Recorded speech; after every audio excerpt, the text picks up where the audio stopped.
एक क्रिकेटर की जिंदगी में पर्दे के पीछे बहुत कुछ होता है जिसके बारे में लोग नहीं जानते। अस्सलाम वालेकुम नाज़रीन, आज बहुत बड़े एक क्रिकेटर की स्टोरी लाया हूँ। उस क्रिकेटर का नाम है नसीम शाह। तो स्टोरी बहुत दिलचस्प है, एंड तक सुनिएगा। तो बढ़ते हैं इस स्टोरी नुमा खबर की जानिब।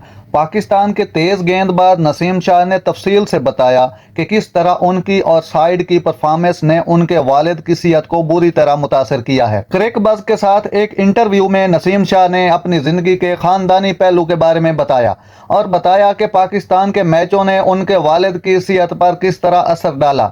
मेरे वालिद साहब सेहत के कुछ मसाइल से गुजर रहे हैं। एक वक्त था जब वो क्रिकेट के बारे में कुछ नहीं जानते थे, लेकिन अब वो हर गेंद को देखते हैं और जब हम हारते हैं तो परेशान हो जाते हैं। इसलिए मैं हर बड़े मैच से पहले अपने भाइयों को फ़ोन करता हूँ, उसे यकीनी बनाएं कि हमारे वालिद साहब उसे ना देखें।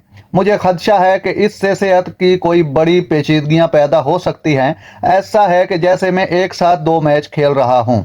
एक क्रिकेटर की जिंदगी में पर्दे के पीछे बहुत कुछ होता है जिसके बारे में लोग नहीं जानते। बात कर रहे थे इस हवाले से कि एक क्रिकेटर ने जब कह दिया कि हमारा मैच हमारे घर वाले भी ना देखें, तो इसमें साफ जाहिर नजर आता है कि इनके मैचों में दिलचस्पी नहीं रखनी चाहिए, क्योंकि इन्होंने मैच अपनी मर्जी से, अपनी परफॉर्मेंस से नहीं खेलने होते। ये जो उन्होंने एक लफ्ज, एक वर्ड यूज किया कि एक क्रिकेटर की जिंदगी में पर्दे के पीछे बहुत कुछ होता है, तो इसी से पाकिस्तानी कौम, पाकिस्तानी अवाम, पाकिस्तानी शायकीन को समझ जाना चाहिए कि ये एक खेल नहीं। अपने जज्बात को काबू में रखें और इनके ऊपर बेहद जो आप एतमाद करते हैं उससे बात रहें और इसको सीरियस ना लिया करें। नाज़रीन, कैसी लगी मेरी स्टोरी? अगर अच्छी लगी हो तो मेरे चैनल को सब्सक्राइब जरूर करके जाइएगा। अल्लाह हाफिज।